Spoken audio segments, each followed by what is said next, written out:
Hello guys, welcome back to Selvi cooking channel.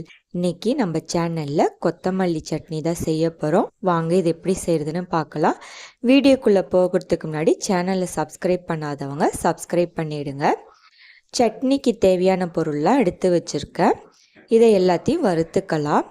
First ஸ்டவ்வை on பண்ணிவிட்டு கடாயில் தேங்காய் எண்ணெய் ஊற்றிக்கிறேன்.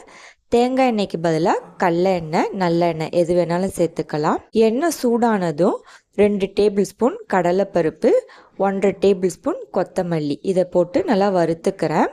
இது வறுத்துக்கிட்டதும் அதில் 3 காஞ்ச மிளகா சேர்த்துருக்கேன். காரத்துக்கு ஏற்ற மாதிரி மிளகா சேர்த்துக்கோங்க. அதுக்கப்புறம் சின்ன பீஸ் புளி சேர்த்துக்கிறேன். ரொம்ப சின்னதாக சேர்த்துக்கோங்க, ரொம்ப சேர்த்துட்டிங்கன்னா புளிப்பாயிடும். இது எல்லாத்தையும் நல்லா வறுத்துக்கலாம் கோல்டன் கலரில். இப்போ நல்லா வறுபட்டுருச்சு. ஸ்டவ்வை ஆஃப் பண்ணிடுறேன். இதை நல்லா ஆற வச்சதுக்கப்புறம் அரைச்சிக்கலாம். இப்போ வறுத்த பொருள் எல்லாம் நல்லா ஆறிடுச்சு. இதுக்கு தேவையான அளவு உப்பு சேர்த்துட்டு இதை அரைச்சிக்கிறேன். இந்த மாதிரி நல்லா ஃபைனாக அரைச்சிக்கோங்க. இப்போ சட்னி ரெடி ஆகிடுச்சு.